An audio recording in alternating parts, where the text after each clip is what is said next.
This is legal push-to-pass. Don't cry me a river. Welcome back to Motorsport 101.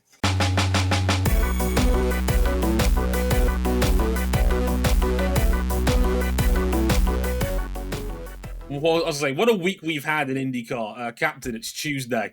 You got me beat on that one. Well played, O'Connell. It's been quite the week in IndyCar, safe to say. Oh boy, where do we even start on this one? Welcome to episode 512 of Motorsport 101. I'm your friendly neighborhood host, Dre Harrison, and oh dear God. Welcome to the most chaotic week I can remember as an IndyCar fan since I started watching this series properly. God, I want to say 2015 now, so almost a decade. I kind of remember like a 5-day stretch as nuts as the one we've just had, RJ O'Connell. Yeah, in terms of events going on, it's certainly a lot. You know, it began with waking up to news of a disqualification for an event that had happened long before the event we just had, and has now run through another surprise, but not surprise, but still really, really infuriating decision on the opening driver market. And of course, in the middle of all this, The race happened. Multiple races happened. We got to catch up on it, because if we had gone in turn, right, if we weren't afflicted with some kind of amnesia that led us to believe that we were doing like an entirely different podcast under a different format, inspired by a much more popular podcast out there in the market, like I'm pretty sure we would have done a Long Beach episode that would have just been like, Scott Dixon is him. Yeah, pretty much. It would have been a lot of Scott Dixonism. We kind of missed it over this because we were too busy setting up another podcast we may have done. We can talk about it a little bit more now. Well, there's your caution. Episode 511, you can check that out. It's already out now on all good podcast platforms and on YouTube as well, if you're that way. We used our YouTube channel again.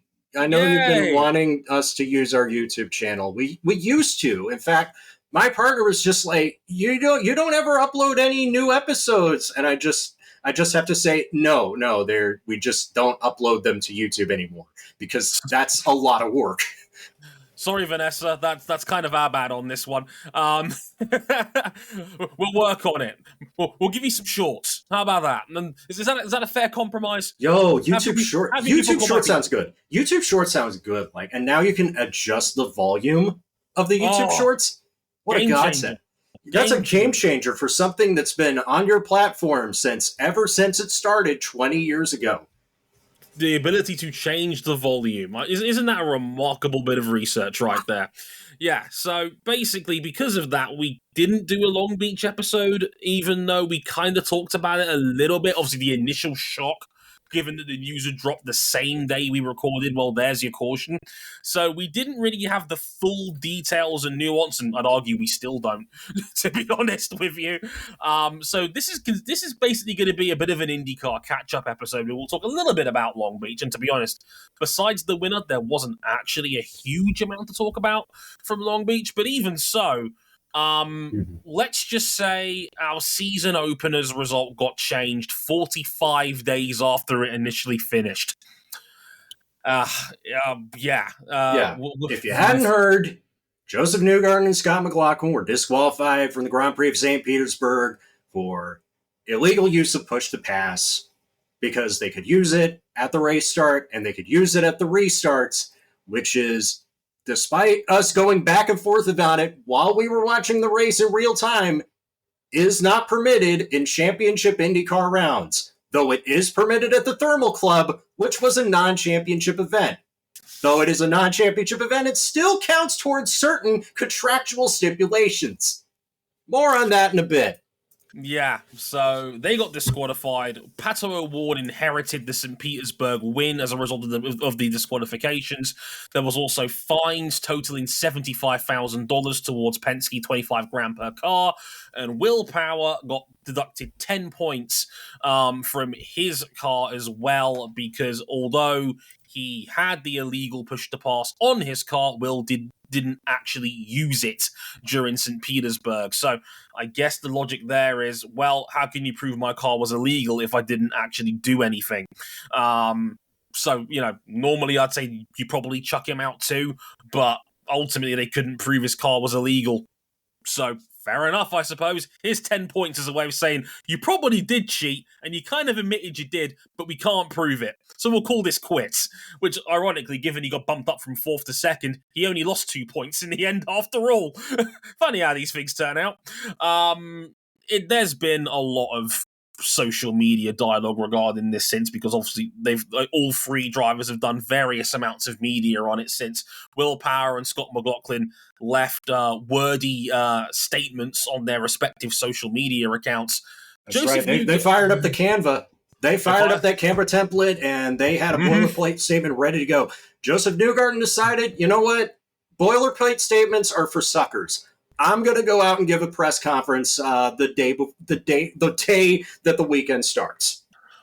Honestly, and I know Joseph probably meant well by this. In hindsight, probably the wrong move, mostly because he basically fell on the grenade accidentally for his teammates and team's incompetence. Because a lot of people had a lot of shit to say about Newgarden's press conference. I admit I was one of those people, and I just thought the whole thing was weird. Now, apparently Newgarden was meant to do that morning press conference anyway, regardless, but he decided to go it alone. He ignored the request from Tim Cindric to share the stage with him. He took it on himself, and he basically owned it. He said, look, I used the button 4 times across 2 different restarts. We did not know that this wasn't a rule in the book, and I apologize profusely for it. He was holding back tears on multiple occasions during this press conference. Now, a lot of people have ranged from various opinions of he is the most angelic human being that's ever walked this earth, and this is just him trying to be human and sincere, to this is crocodile tears, I don't buy it for a goddamn second, he's a theatre kid, what did you expect? My general stance on the matter is, I don't know Josef Newgarden as a human being. I can only go by what I see and hear from him on track and off track. But a part of me thinks it was a little bit performing, but what I will also say is that the good of Newgarden far, far, far outweighs the bad. And I'd be more inclined, given it thought and reflection, to give him the benefit of the doubt that he's probably just talked himself into thinking that this was legal, when I remember it not being legal for a long time. You know how I remember, RJ? Do you remember Robert Wickens at St. Pete? Yes, I remember that. 2018. I remember back then the rule was you couldn't use push-to-pass on a restart unless it was the final 2 laps where they waved that rule off. And I remember Alex Rossi driving into the back of Wickens to win that race. You never forgot. You never forgot about that. You have been hot with Alexander Rossi to this day about it.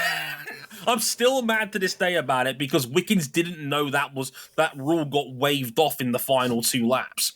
So, Wickens got caught out by Rossi coming in so hot towards turn 1, and Wickens was put in the fence. Rossi goes and wins the race, and IndyCar sat on its hands.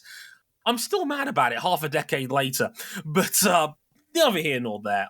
I can understand with racing drivers being narcissists that he's probably just talked himself into believing that rule is a real thing. And that's probably, McLaughlin essentially did the same thing in his written statement. He admitted he used the button for 1.9 seconds. It was also very strange, though, because Joseph admitted he knew as soon as he hit the button that it was working, and McLaughlin said, I pressed the button and I didn't feel anything. Okay. Is Scott McLaughlin's butt dyno broken? All I know is if I had a race car that magically pushed a button and was suddenly 50 horsepower more powerful, I would probably notice something like that. Call me crazy, right? But as you also want to tread the line of not incriminating yourself too much. Which I don't see what the point is. The punishment's already been dealt. Yeah, the punishment's already been levied. Yeah, it doesn't really matter if you're honest about it or not at this point. But that's what's happened, and it's led to huge amounts of online discourse and dialogue and debate about the situation. I mean, before we get into, Barber and a little bit on Long Beach itself as we catch up, what's your vibe been on the series as a whole in the last week since? Because it's been a lot, let's be honest. Well, it'd be a lot for anybody to handle, let alone us as fans and as journalists. Well, again, call me biased fan. Josef Newgarden's one of my favorite drivers, but I don't like the idea that he should be typecast as IndyCar's pantomime villain over this. Was this bad and unacceptable? Yes. Does Absolutely. he feel like he can't get the trust back of his fellow drivers in the paddock? Yeah, he's right to think that. But I've seen a lot of people thinking, oh, they should lean into this and make Josef Newgarden the Denny Hamlin of the championship or the Joey Logano of the championship. It's like, it's not really him. It's not really his vibe. He is a jock, but he's also a humble theatre kid who's here's the thing about Josef, right? And you can correct me if I'm wrong, because you know Josef a little better than I do. And you're more of a hardcore fan than I am. But the impression that I get of Josef Newgarden is he is someone that's never taken himself too seriously, has always been prepared to put himself front and center to promote the series. Yeah, it's why we lament the fact that he is not the face of the sport as much as he really should be. Yeah, and he probably should be at this point. He's always been the guy that's prepared to fall on IndyCar's grenade. He's always put himself at the front of the queue for promotional opportunities. Yeah. He's never taken himself particularly seriously. He's an entertaining, charismatic guy. Yes, he's slipped in some people's estimations for some of his on-track behavior. And to be fair, honestly, it's no worse than half the field in IndyCar, to be honest with you. This is what I was saying about 5 minutes ago. I think the good of Josef far outweighs the bad. And I can understand why people generally have given him the benefit of the doubt on a lot of this, because I get it. He's a very easy guy to root for, Josef, and he is a very charismatic, likable, handsome man who just happens to be really, really good at driving race cars. And it's one of those things where it feels like, well, to me, my personal opinion on the whole thing is Newgarden is not it should not be front and center to blame for what has happened. Yeah. It really should be the staff, the team itself. It should be team principal Tim Cindric. It should be the technical staff who allowed this to keep going. It almost... I thought of when the Houston Astros got busted for sign stealing. Mm-hmm. They got punished because of the cameras and the trash can scheme. And then out of that, everybody was obsessed with this other angle that Jose Altuve, the Astros de facto captain, had a buzzer that could tip him off of pitches. And everybody went to search for Altuve's buzzer. And I felt like there was a lot of that going on once the punishments were levied out. It wasn't good enough that we had taken away, that we disqualified a car, which rarely happens in IndyCar, right? For the car to just be completely excluded from the results. Like, there were people wanting to go dig up onboards from 2022, 2023 to say, like, no, this is ongoing forever, and there should be more punishment. We are going to find Altuve's buzzer one way or another, and they really didn't. Yeah, I mean, let's be honest. Ultimately, as Cam said, good faith goes out the window, but we've got our closure out of this situation, at least from where IndyCar's technical and disciplinary committee is concerned. So there's not much we can really do but assess the rest of the season as it is. Yeah, I mean, I haven't got too much more to add to that. Unfortunately, the way we as human beings, I've always said this on this show, we are always going to be most compelled by human stories. So naturally, we are going to put Newgarden, McLaughlin, and Power to a lesser degree in front of the bus because they're the drivers. They're the ones we bond with. Those are the ones we associate ourselves with. They're the people we root for, not so much the big bad corporation known as Penske. And we'll be talking more about big bad corporations later on in this show. But I completely agree with you. Like, it shouldn't be down to Newgarden to answer for his team's shortcomings. And unfortunately, what worries me about this is that IndyCar did not need something like this right now. It has not had a good 2024, no matter which way you slice it. The Thermal Club was a fan disaster by all accounts. You know, they've come into this year with a lot of heat for Nashville, a lot of heat for the Honda engine situation, and Long Beach was a ratings disaster. And look, I know people are very quick to say don't worry about ratings, but unfortunately, the reality of sports is TV contracts still carry the majority of the money. It is a fair thing to be concerned about TV numbers, especially in a contract year. Like, I also want to stress that, like, hey, increased in-person attendance is not nothing, but also you'd liked, and we got better attendance in Long Beach. We got the most fans at Barber that we've had since the race first began in 2010. That stuff is good. Yeah, this is good. But I must admit, it is a bit of a blip for IndyCar where PR-wise, they've taken a bit of a pasting so far this year, and this has not helped when the franchise's staple team, the flagship team of the series, the guys who own it, and yes, I'm well aware that Team Penske and Penske Entertainment are somewhat separate entities at this point, but it's hard to get away from Roger being the big man in charge, owning both entities as well as the Speedway, and his team's just been caught cheating. There's no way that's not a good look. Yeah, there's no getting around that.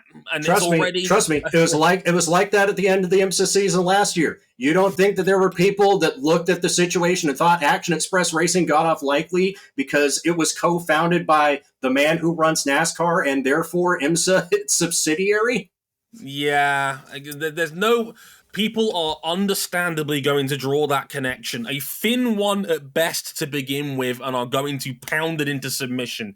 And it's not unfair for people to do that. And it's fair to ask questions about the overall integrity of the series when its flagship team has just been caught having a cheating scandal. Yeah.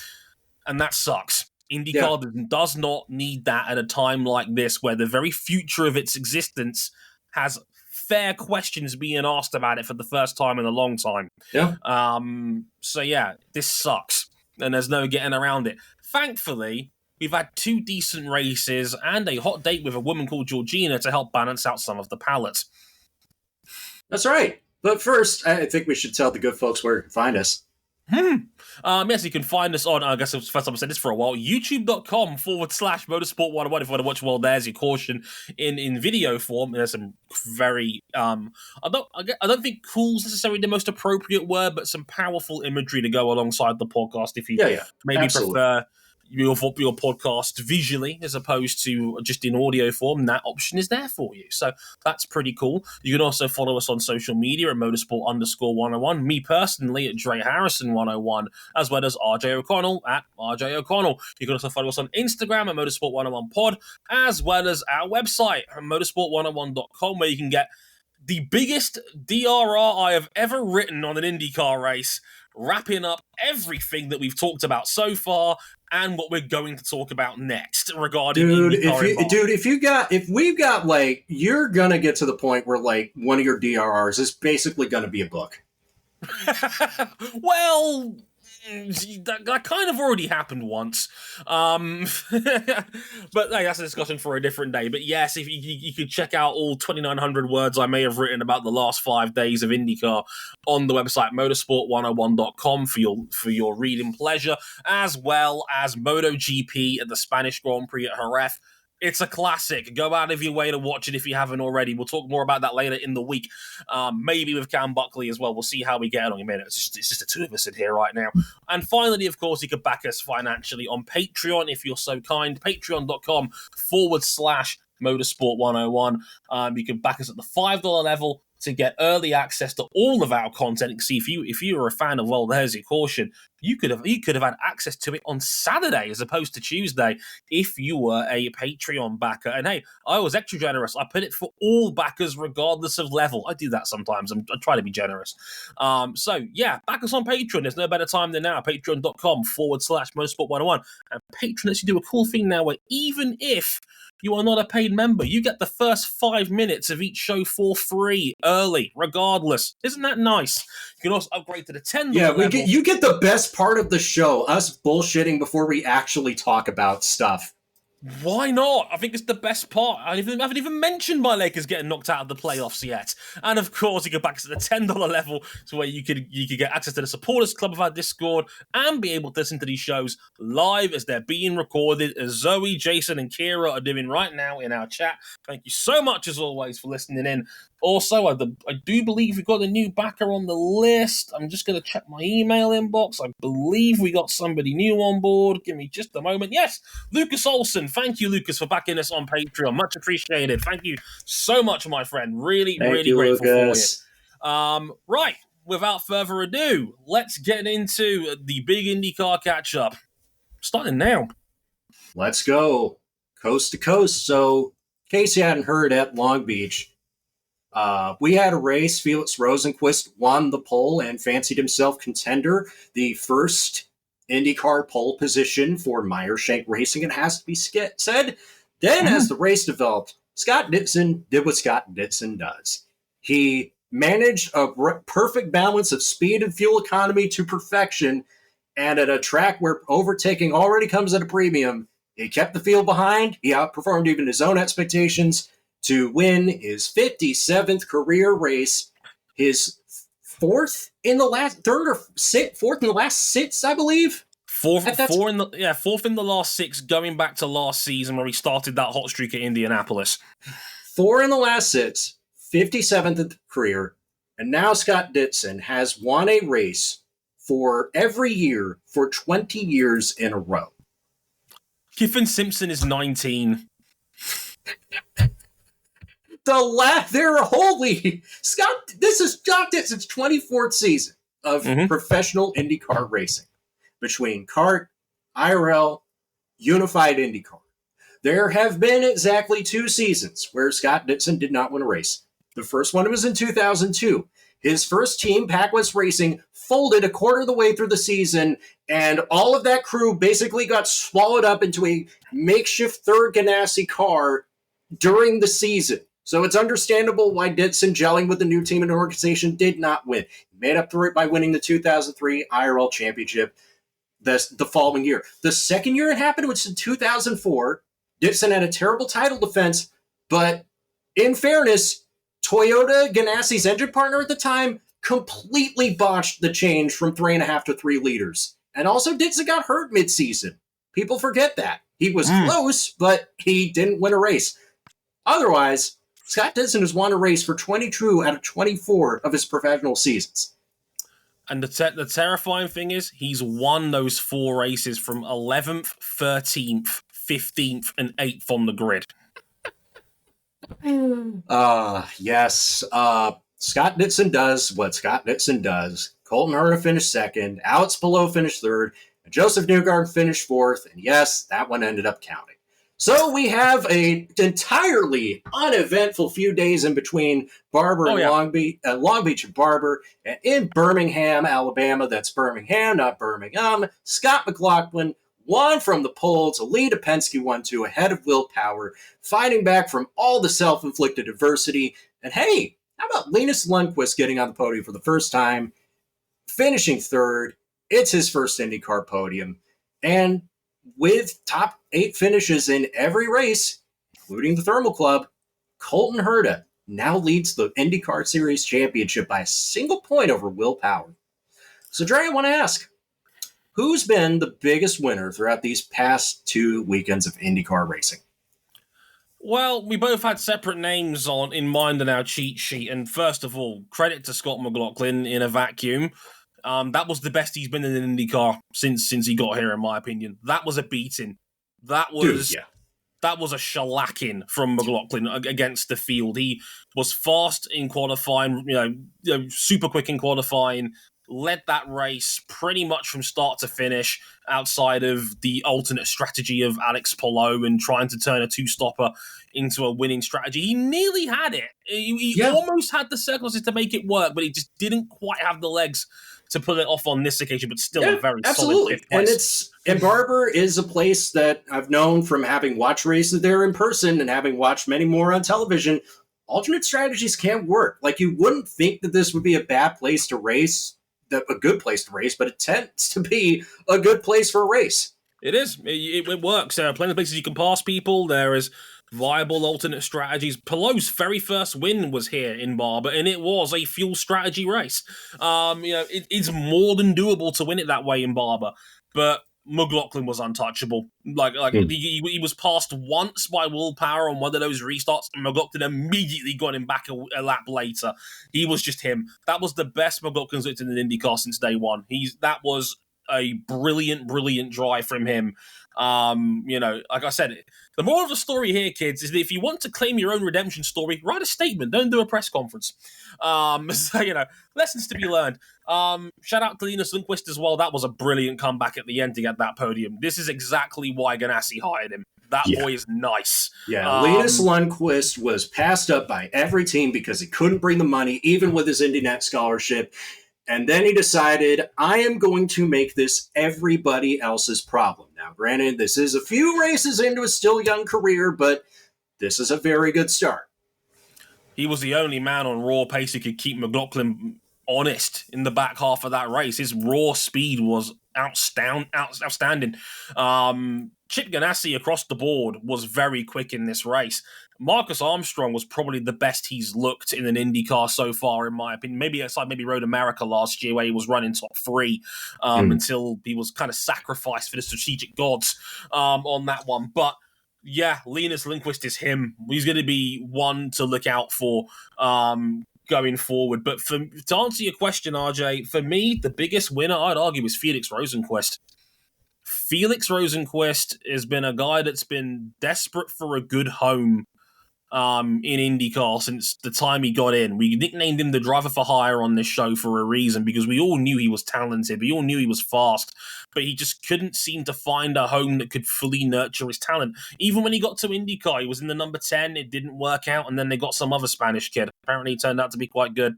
That didn't work out. Went to McLaren, and we all knew how hard McLaren was expanding and how much they were, again, trying to sign some Spanish kid, that Felix kind of always felt like he was going to be chopped liver in that team, which is really sad because he built a genuinely really close bond with Pato O'Ward. It was genuinely really wholesome and lovely to see, but he got booted out of the door there for, well, we'll get to him in a minute. We'll talk about it. Yeah. So he ends up at Meyershank, a team where the vibes are already bad. Yeah, and they've come off a horrible year, a year of cheating, unfortunately, and no matter which way you slice it, a year where Simon Pagenaud, their veteran team leader, had his IndyCar career end off a horrible brake failure. There's nothing anybody could have done, and just awful circumstances. They've downsized back to one. No, not downsized, but they got back to two cars. Tom Blomqvist has been okay, but not really worked out in IndyCar so far. They needed a strong presence in that team to guide them again after losing Jack Harvey all those years ago, who was looking promising in IndyCar. Felix has been fantastic at Meyershank so far. Raw speed off the charts, as good as anybody in the series over a single lap so far this year. And the race pace hasn't quite been there yet, but it's still good enough where it's like, hey, he's racking up like mid to high top 10 finishes. And look, he's 13 points off the championship lead right now. Did anybody give Felix a prayer of being this close going into May?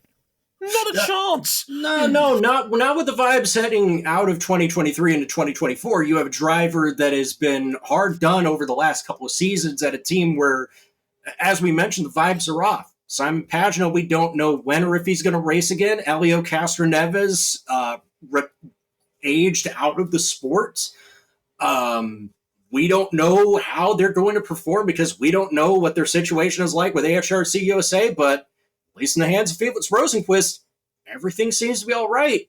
Like, I could nitpick how he dropped like a stone at the first hit of Long Beach, but like, just because of all the disqualifications and all the silliness, and just because of the fact that Felix Rosenqvist has been generally consistent otherwise, yeah, he's done very well for himself.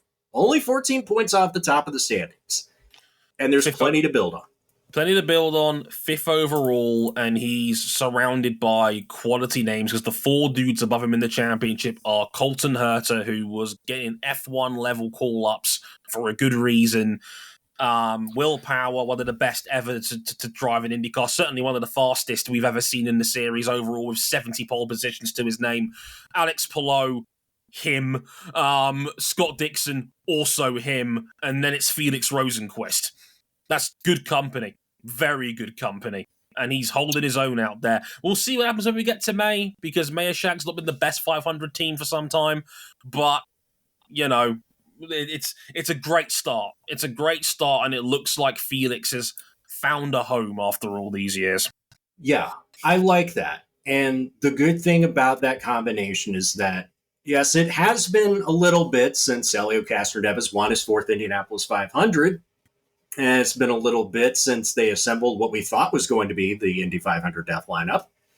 But I'd like to think they can get that form back. And Felix has been quick at this race for the past couple of years. It just hasn't quite worked out, but I'd like the chances for it. I want to talk a little bit about Colton Herta because he is leading the standings. So we're coming up on the 2-year anniversary of Colton Herta's last IndyCar win. It was one of the great drives that he's ever produced. That was 33 starts ago now. That was wild. We're coming to the 2-year anniversary of him winning the Indianapolis Grand Prix, the road course race before the 500, in a race of every sort of weather, from cloudy to monsoon level rain. He had that great save during the middle of the race. He goes on to win it. And then about 113 days later, talking on Speed City Broadcasting, Dr. Helmut Marko, the genius that he is, first floats the idea that, like, oh yeah, we could put Colton Herta in one of our AlphaTauri cars as soon as possible. We just got to get that waiver. Everything's got to go right for the rest of the season, and he could do it. And it feels like that whole saga has weighed on his neck to the point of crushing him. Not because I don't think Colton Herta is good, but because I just think it created, and we could say this with the benefit of hindsight, it created an unnecessary distraction. And his results had kind of suffered ever since. But I like what he's produced to start this season.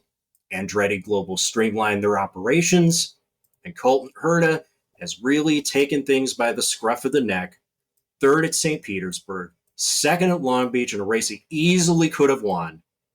8th at Barber, 4th at Thurber Club. He leads the points anyway, and I have a very good feeling, that next win is right around the corner. It could be at the Indianapolis Grand Prix, but it could also be at the 500, a race that he has never, ever had a good time at throughout his young career. Remember, he's still only 24 years old. He's been in the game for a little while for a guy that's this young, but, you know, there is still a lot of untapped potential. And we saw that when, in a different series, he won the Sebring 12 Hours and was a genuine contributor to back-to-back podiums at Daytona and Sebring for Wayne Taylor Racing with Andretti Autosport. One of the only golds in the field in the hypercar class at Daytona early this year, and he absolutely wrung the neck out of the number 40 Wayne Taylor Racing car down there as well. We know how good Colton Herta can be. I actually think he's done an incredible job, because I don't think Andretti's been particularly outstanding so far this season as an overall unit. Marcus Ericsson's been all over the place. Not entirely his fault. We all know his engine blew up at St. Pete. Was good at Long Beach.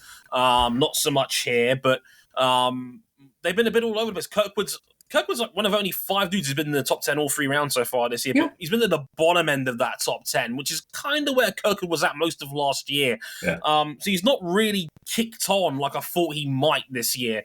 So for all that to happen and Herta to be leading the championship because he's just not put a foot wrong all year, is a testament to her to finding some consistency, which is all I've wanted to see from him, because I knew the upside was there. This dude won multiple races in his age 19 season.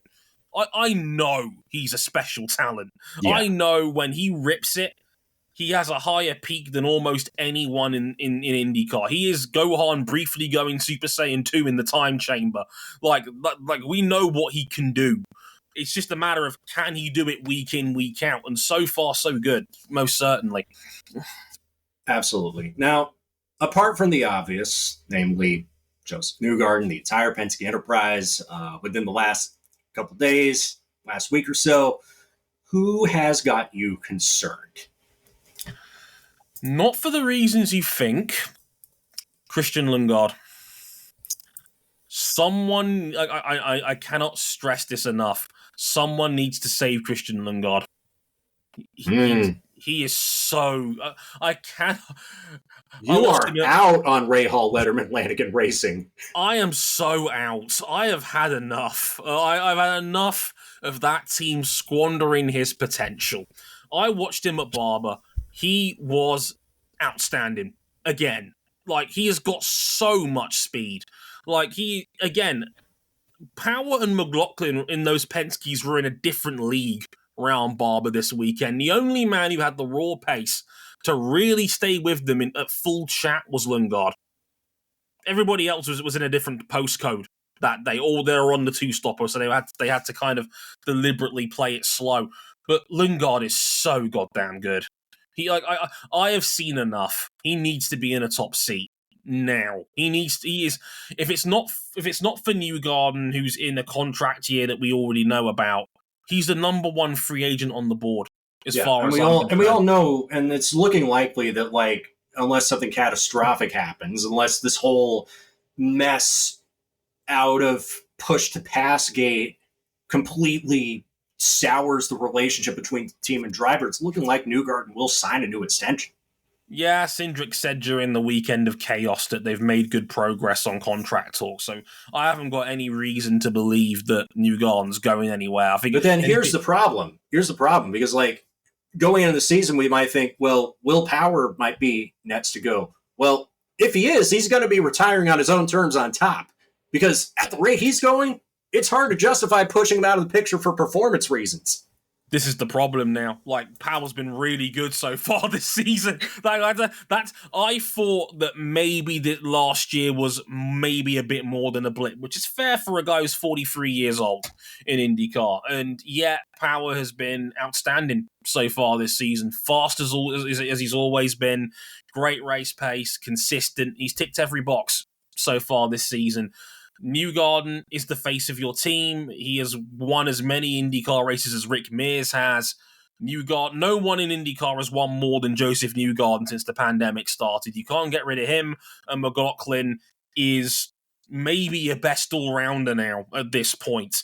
You can't get rid of him. And right now, if IndyCar has a charter system which is going to put in, which is looking quite likely, especially now they're not going to mortgage 500 places on it, the charter's gonna... Thank fuck for that, by the way. The way it's going, the charter is going to discourage teams from having 4 cars because the charter's only going to cover 3. So, unless Roger wants to spend another $5+ million on having a 4th car, there's no room for someone like Lundgaard. And I'm looking at the grid and I'm going, well, where would the gap open up? Because Ganassi, Kiffin Simpson's paying for his own seat. Linus is really good. Armstrong's paying for his seat and is also pretty good. Dixon and Palou, you'd think, are unmovable at this point. So there's no room there. Then you look at McLaren. There could be room at McLaren. It's an upgrade on RLL, I'd say. But is that a stepping stone for someone like Lundgaard at this point? Because Pato is him. We all know Pato is an elite level driver, but the rest of McLaren has been pretty mid in this expansion so far. I don't know. Look, Lundgaard was better than 2 of the 3 McLarens last year. Regardless of how you slice it, Lundgaard was 7th in the championship last year, 8th in the championship. He was ahead of Rossi and he was ahead of Rosenqvist. So the way I see it, 8th in the standings, will win multiple top 5 finishes. And again, the his only shortcoming is ovals and super speedways. But I also feel like oval and super speedway form is something that is also dependent on the team around you. And for whatever reason, since 2020, when Takuma Sato won his second Indy 500 with Rahal and Lanigan Racing, they just haven't had it. They've been awful. They have been awful on ovals for the last 4 years, and no one's been able to figure out why. It's really it's hemorrhaged their whole operation. I mean, we saw it with our own. We thought Graham Rahal got bumped out of the 500 last year, and that was a shock.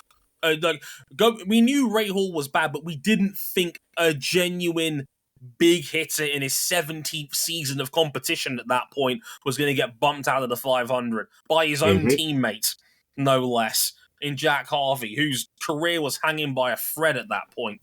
Like, it was, someone needs to save Lundgaard. Someone give that boy a seat that's actually worth a damn, because RLL is not it. I'm sorry. Like, there is a ceiling you can hit with that RLL team that no one's been able to breach since Rahal did it back when he was in the flagship Honda. Times have changed since then, and I think he's a borderline elite talent in this series, and I think he just needs a car to prove it. You know who has a car to prove it is Pato O'Ward, and I thought when he had. I love Pato O'Ward, and I'm going to get more into that in a bit. I love me some Pato O'Ward. I think it was good. I think that when he inherited St. Petersburg could have been a confidence booster for him going into the rest of the season. He followed up with an absolutely dreadful Barber race where he was just bumping into everything that moved in front of him, including his own teammate on the last laps of the race and Pietro Fittipaldi. This is not the follow-up that you need. He wasn't great at Long Beach either. I mean, this is what concerns me about that most, and I think your calling out of Pato, I think, is completely valid.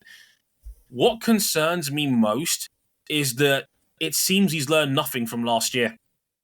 It's strange for a driver that sits in the standings to be somebody that I'm concerned about, but like, this was not a good way to follow up a win that you inherited, bro. Yeah, like, this is the problem. Pato O'Ward is comfortably top 3 in the standings last year if it wasn't for mistakes of his own making. Yep. 500, Detroit, again, goes to the Killers. Qualifying at Long Beach, qualifying at Mid-Ohio, qualifying at Laguna Seca. He gets into his own head a little bit too much for my liking. What concerned me most is not how he took out Pietro Fittipaldi in the early period of that race. It was the fact that he was absolutely rightly given a drive-through penalty for avoidable contact and then blamed Pietro for it. I know a part of that is just racing driver heat of the moment backlash. You never think you're in the wrong for anything, but that's just delusional. Like, that strikes me as a driver that is lacking emotional maturity. And when he's firing on all cylinders, just like Colton Herta, there are few drivers that are more exciting to watch than Pato O'Ward. He's a free tool driver. He can win anything. And that's there's only about 4 or 5 dudes I say that about in IndyCar, right? And Pato is one of those people, and as Kira points out in the chat, it's the second race in a row he's been hit with a drive-through for avoidable contact. That's actually quite hard to do in IndyCar. IndyCar will It's the second race in a row where he's hit his own teammate and squandered a good result because of that. It's piss poor. Like, for an elite driver in this series, for someone who's been in the series for over half a decade now, we are at the point where you have to expect for him to do better. It's as simple as that. Like, his driving standards for the last couple of weeks has been unacceptable for a driver of his level. Period. Yeah.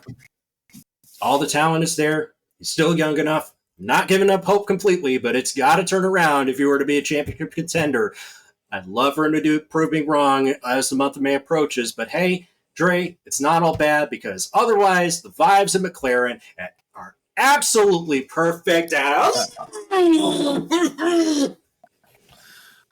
Tuesday, Aaron McLaren announced that the team has released David Malukas for the remainder of the 2024 NTT IndyCar Series season due to him being unavailable for the entirety of the season to date with no confirmed adult date as a result of a left wrist injury which occurred February 11th in a mountain biking accident. The team has raced at 4 events with 2 different drivers, both of whom were new to the team following David's incident, and currently race in other series, Callum Ilon and Teo Pourchaire.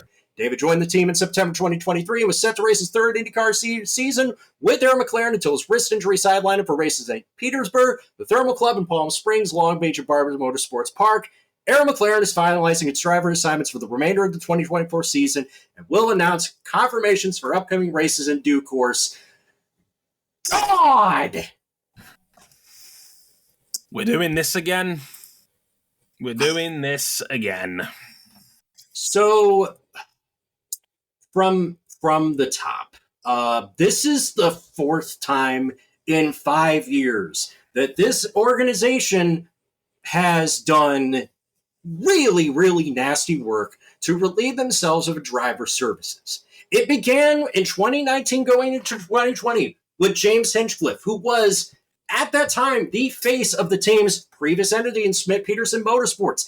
And he was looking like he was going to be all in on the new identity, to the point that he broke his contract with Honda Canada, with who he was their main spokesperson to make this happen, a race with Chevrolet Power, and they freeze him out for the remainder of the season going into 2020. The only reason why he came back was because eventually they did relent. The world was crazy in 2020, and Andretti found a need to put him back in the car because Zach Veach just wasn't working at the time.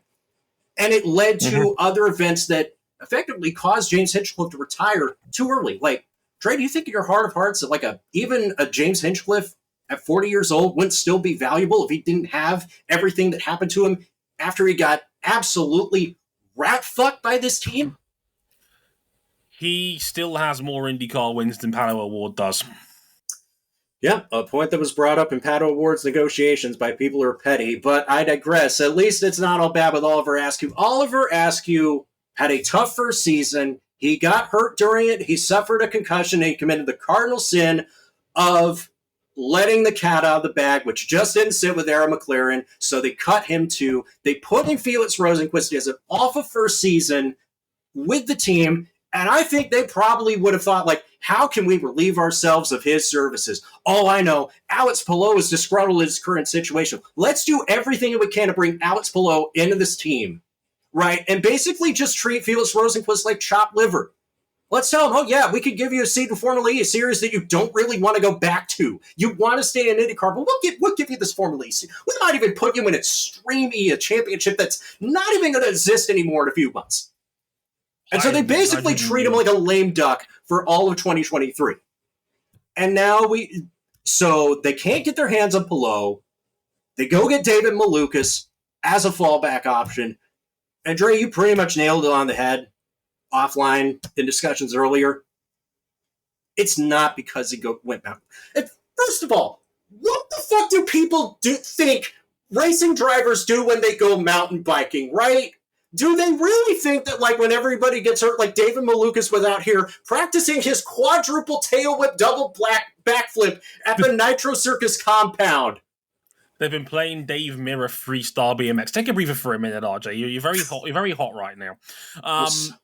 Sorry, man. I was hot when the news came out. I had to take a breath away from it, and I came back and I realized I was still hot about it. Yeah. Now, look, here's what I'll say on the matter. I think the mountain biking card that a lot of people have played is a very convenient excuse. Rinus VeeKay had a very similar injury when he had a mountain biking accident 2 years ago in this series. And in his defense, Ed Carpenter, for all the weird shit we say about him, backed Rinus VeeKay through the incident. Chase Elliott last year got himself hurt snowboarding. Not only did Hendrick Motorsports back him up, they successfully appealed him to be eligible for the playoffs if he were to ever make it. He did not. Yeah, and here's the thing. this is a accepted form of physical training. It's more physically conducive than being on an exercise bike at home because you're training your arms as well. That's a whole point of mountain biking because the surface isn't level. Now, look, I joked about this with champ.net where I said I laughed in Bike Racer because if you're a MotoGP fan like I am, I'll tell you for free, MotoGP riders dirt track all the fucking time because it's the only thing that gets anything near the muscle memory required to ride a 320 horsepower prototype machine at 225 miles an hour. Like, didn't Andrea Dovizioso get himself, like, kind of badly hurt motocross riding just a week or so ago? Yeah, nasty one. Broke like 4 of his limbs. He was airlifted to hospital. Luckily, Jesus. he's okay. Get well soon, Dovey. But yeah, like don't worry, he's fine. Relatively speaking, anyway. But this is the point. Like, these athletes have to take a degree of risk in order to train their bodies to be able to drive these incredibly powerful race cars with no power steering. We forget that part about it. It's the same argument that IndyCar fans use about why their series is better than F1 because he ain't got none of these stinking driver aids, etc. But what I need to get into is if I was being an arsehole, I could say that the timing of Malukas' injury was horrible. I'm not disputing that. It was a pre-season injury, and it sucks because you've not started the year yet, and this injury was clearly more complicated than we were letting on at the time. They initially said 6 to 8 weeks when he was initially hurt.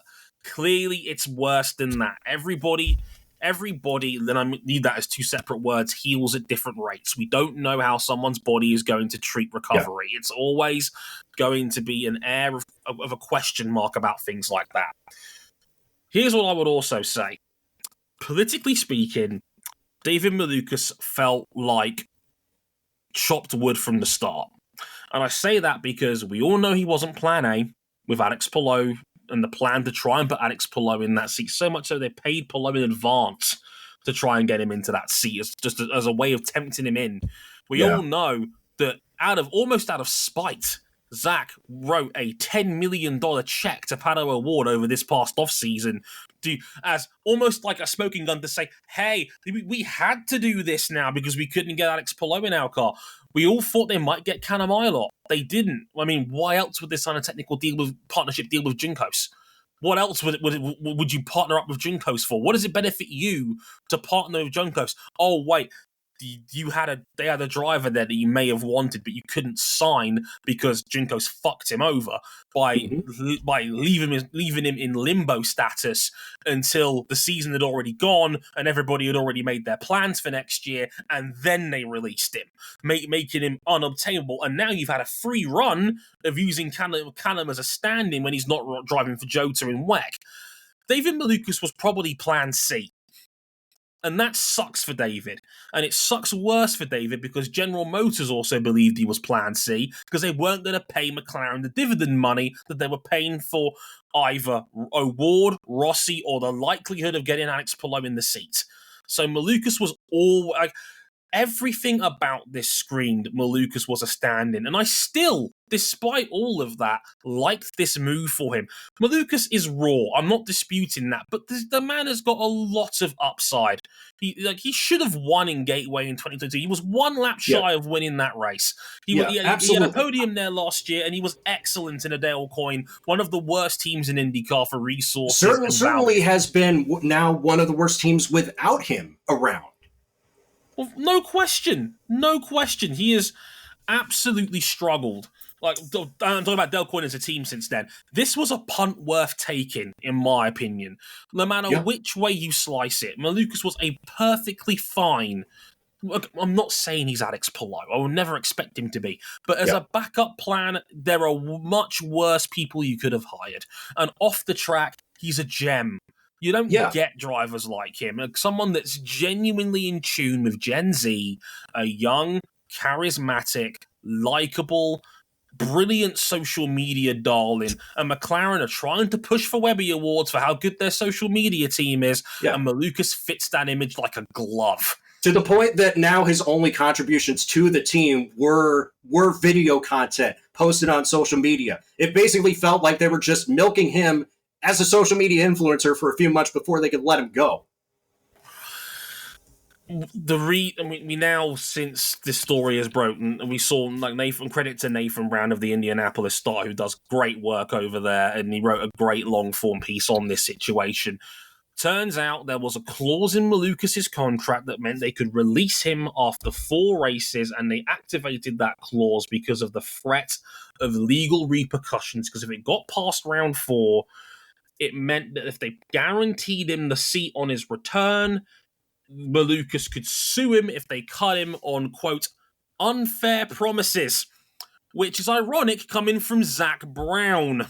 Yeah, because we're talking about Zach Brown, a person who deep down I feel has done a lot more good than bad with McLaren, but the attitude in this team ever since the changeover, and not because of any one person in particular, but I feel like as a whole, the culture of this team stinks. Zach Brown went on record talking about the charter system in IndyCar, talking about the proposal and saying something effective like, well, really the fans only care about the top 8 or 9 cars. What does everybody from 20th down back contribute other than a few more red flags? Dude, your cars didn't crack the top 20 at Barber, my guy. What kind of value does that contribute? You're having David Malukas pack up every sort of shit in the team tent, likely within hours of you telling him to pack your bags and fuck off, man. That's why people are so hot about this. That's why people have every right to be upset. They understand the justification of why they did it, and they don't care. They still have a reason to be upset about it. Because the guy got done dirty. And if you're Aaron McLaren now, you got to think like, okay, you've got other candidates, but you better hope that they're half as good as the driver you just let go, or half as good as the driver you wanted to have instead. And you've got to hope that they don't look at this track record of what you've done to Hinchcliffe, what you've done to Askew, what you've done to Felix Rosenquist, and now what you've done to David Malukas, and think the allure of the team is big enough to where they're not even going to worry about all the other stuff we've been doing to all the guys we don't really like that much. And the funny thing is, McLaren still has so many hardcore fans that they will continue to give Zach Brown the benefit of the doubt for this, despite the fact that he has done this half a dozen times already. Now, look, not every situation is the same. Oliver Askew is brought up as the one that sticks out to me. What I will say is, while it is not cool that he lied about having a concussion, given the way American sports works, I completely understand why he did. I'm an NFL fan. The amount of players that have lied about hiding injuries to try and keep their jobs is more than I can count. Because in that sport, there's always another man who can get ready to play. That's the point. Definitely. And if this was a sport with a competitors union, they would be hammering Aaron McLaren's ass in the jackpot. Right. And yeah, look, from a political standpoint, I do understand why Zach pulled the trigger on this. He was doing it to protect himself legally, and that I understand. However, and this is a big however, you don't have to piss on my head and call it rain. I saw what you said about Malukas' situation a week prior at Long Beach. You talked about flying him out to Brazil for stem cell treatment. You talked about Tony Kanaan looking after him, because Kanaan was the one who recommended they sign Malukas in the first place. He's one of Kanaan's boys, and we all know, we all love TK in IndyCar. He's one of the most vibrant and likable characters. Do you love him enough to see him get trotted out for another retirement tour because now they don't have a driver for the sits car? That's been floated around. And that's the problem. And he's Kyle Larson's reserve if the 500 gets rained off on the Sunday, because he's also taking part in the All-Star race. Look, this is the problem, right? What sucks is that because the 500 is now only 4 weeks away, if Malukas isn't fit enough to have a full prep run for that race, what's the point of running him for the whole season? Because IndyCar is so 500-centric in the way it's politicized as a series that if you can't run him for a 500, there's no point running him at all. And that sucks. beyond that, it sucks that they've fed him so many false promises. They gave him all the stem cell treatment. They talked about we're going to do everything we can to help Malukas' recovery. And then you chop him less than a week later. Apparently, an hour after Barber was done, they told Malukas that don't bother coming back. And then you see the TikTok of him helping to pack away the team equipment. A man who now already knows he's lost his job. And yet he still had the human decency to stick around and help his team pack up with a broken wrist. McLaren is a family just in a way that every menial job you work for is a family. They push this family culture upon you to make it seem like, to make you feel bad for like stepping on a line and being upset at work. You're just any other corporation. Again, I love Pato O'Ward. Pato O'Ward's one of my favorite drivers. Alexander Rossi's been one of my favorite drivers going back to GP2, and I like the reserves that they have put in. Callum Iwat has proven that he still has value to the series. Hell, Taylor Pourchaire has been a refreshing breath of fresh air, right? And I know that's a redundant statement, but he's got a bubbly personality that would work in the series. It's like if Simon Pagenaud never got hurt, and if for some reason he fell through the cracks in Formula One, he'd be a good pickup for an IndyCar team as a full-time driver. Why not? I love the drivers. I hate how this team treats some of them at times, man. And it frustrates me for a team that fancies themselves as contenders, that fancies themselves to be as big as Roger Penske and Chap Ganassi. For Zach Brown to talk the big game about, how if he was running IndyCar, things would be a lot different. He's going to stand up to Sleepy Raj up there in his ivory tower. He's the good guy in this whole thing. Give me a freaking break, man. Zach Brown is every negative stereotype that people say about those in marketing. And that's unfortunate because I want to like Zach Brown. I generally like the cut of his jib. I genuinely like that he has washed away a lot of the corporate stink that came from McLaren in the 80s and 90s when it was Ron Dennis's camp. McLaren is a far more likable entity now than they ever were when they were racing in silver and chrome. But unfortunately, behind the charismatic smiles, the tapping up of other drivers, and the pot shots at Formula One and the big Red Bull or whatever he wants to say that gets him on side with so many people. Behind that, there is a ruthless businessman like any other corporate scumbag in whatever country or business you can name and think of. And I thought Zach Brown was different, and unfortunately, I've been proven wrong time and time again. I sincerely hope David Malukas lands on his feet elsewhere. He's a very talented driver. He's one of the few who kept Carl Kirkwood honest in junior racing. He is more than worthy of being in the IndyCar paddock, and I think he'd be a great fit for another team in this paddock somewhere. I just hope someone out there still believes in him. Absolutely. I hope that the worst case scenario is that this is a driver who got absolutely screwed over by this injury. I hope this is not a situation where he has like long-term damage to his left wrist, because like I can't think of the last driver that had like a long-term like chronic injury that and still like raced. Like Davey Hamilton. Well, the thing, right? Like the one that worries me is that I hope he's not like James Toseland. Because that's the one that leaps off the page to me. James Toseland in bike racing, who had to retire from World Superbikes early in MotoGP because the doctor said one more bad crash on your wrist and you might not be able to move it again. And let's not forget, for those who don't know, Toseland is a part-time musician as well as he is a fantastic commentator and at the time bike racer. He wanted to have a career outside of just being an athlete, and he was very good at it. It's just he had to get out because he didn't want to blow his second career by risking his first. And that's a decision that no racing driver should have to make, but unfortunately many do. And yeah, I hope it's not that. I can only hope that Malukas has a full recovery, and like I said, someone else gives him another shot, because the way he's been treated objectively is awful. Kira points out in the chat, Brown wasn't even at that race in Barber. He was in Monaco, ironically, wrapping a bandage around Sam Bird's wrist Funny how that turns out. Yeah, but they're here we not. are. But they wouldn't cut Sam Bird because he's the face of the franchise, and they certainly won't cut Lando Norris now that he busted his nose against a glass door. It's all about context, man. You know what? I thought about it. It's just like, I know he wanted to grow. He's feel like he'd grown out of it, but like, desperate times call for desperate measures. Maybe give Dale Coyne another shot. I'm sure deep down they'd love to have him back for stability purposes.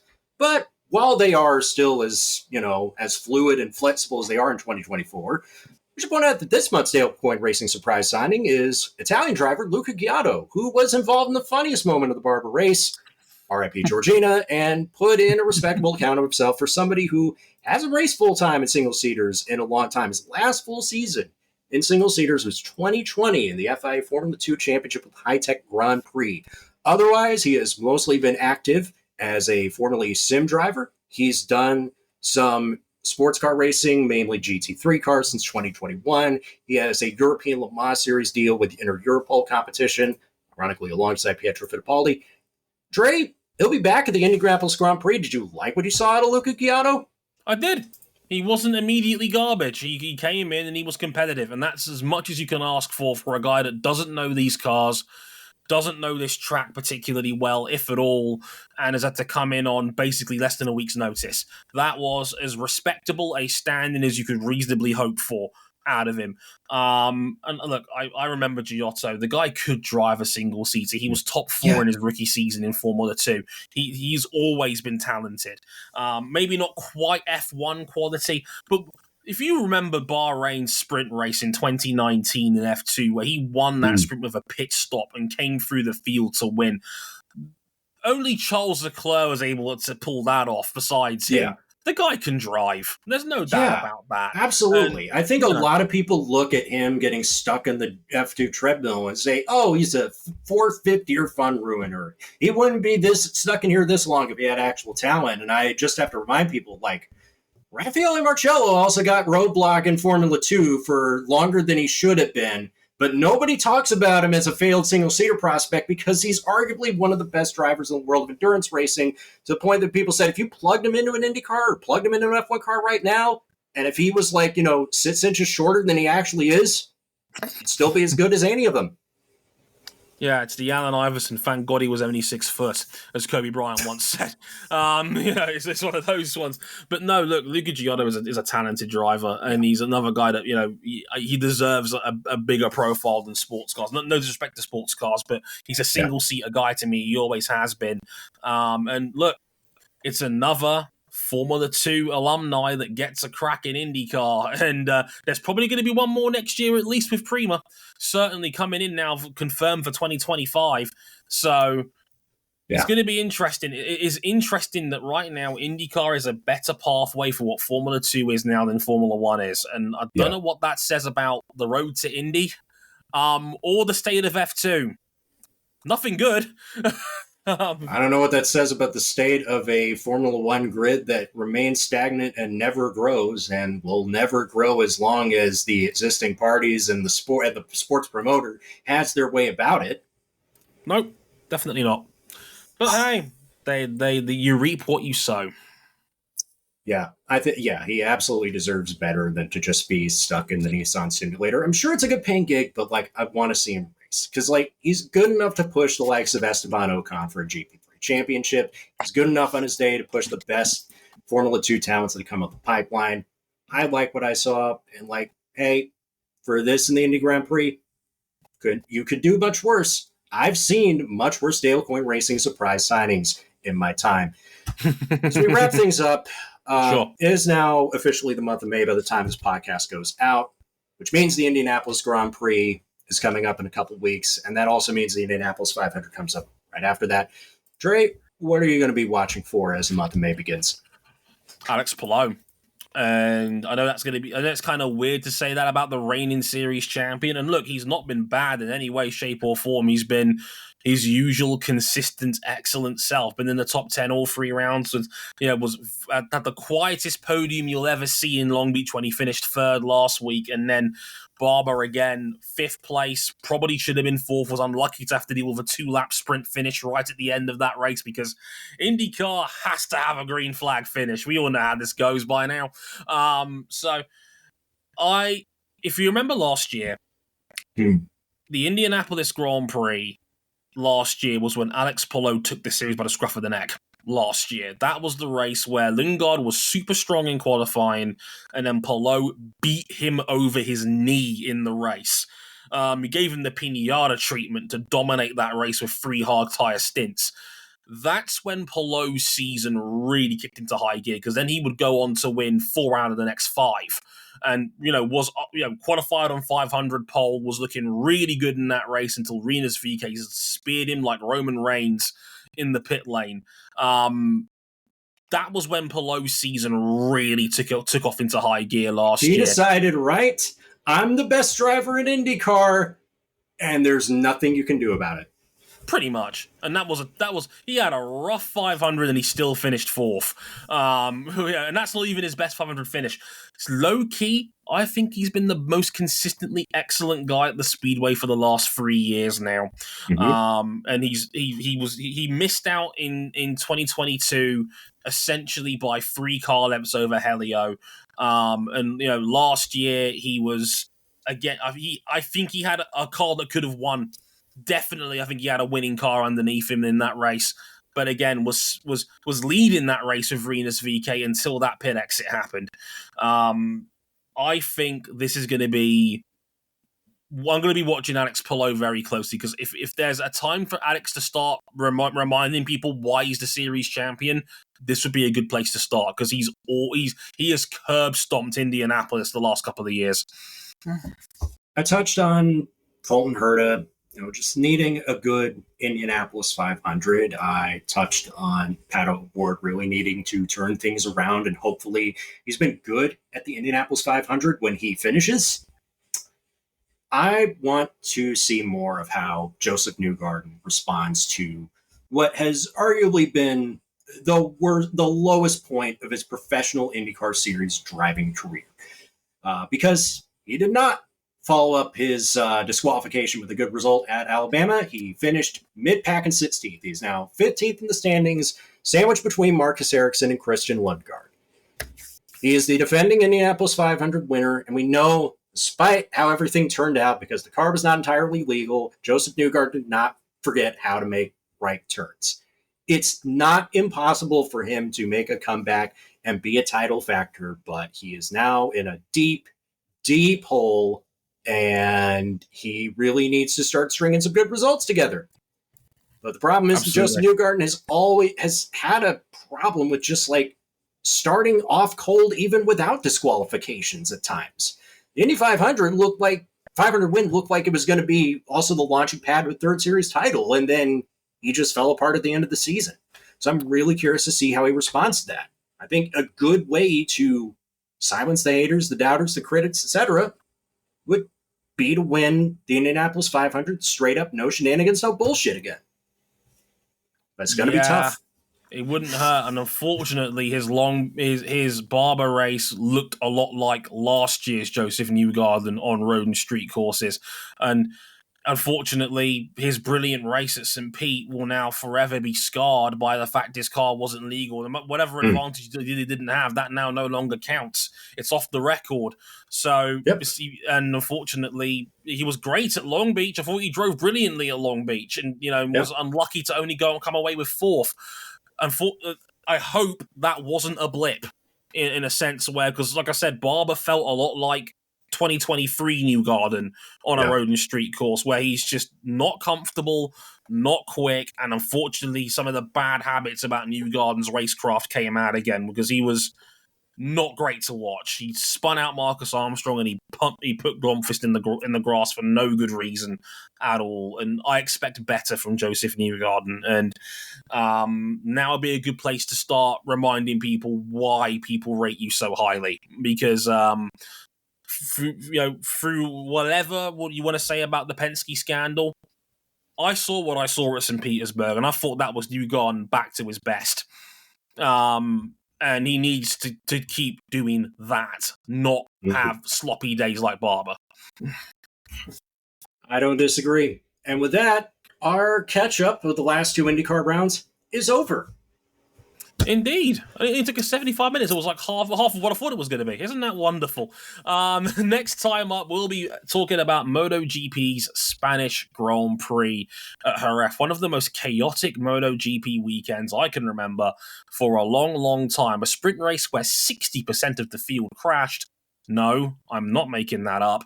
And, well, for lack of a better term, Marc Marquez is back.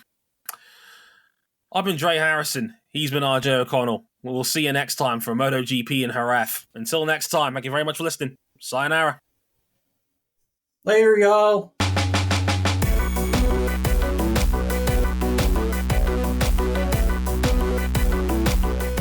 109 decibels, RJ. That's a new record for you.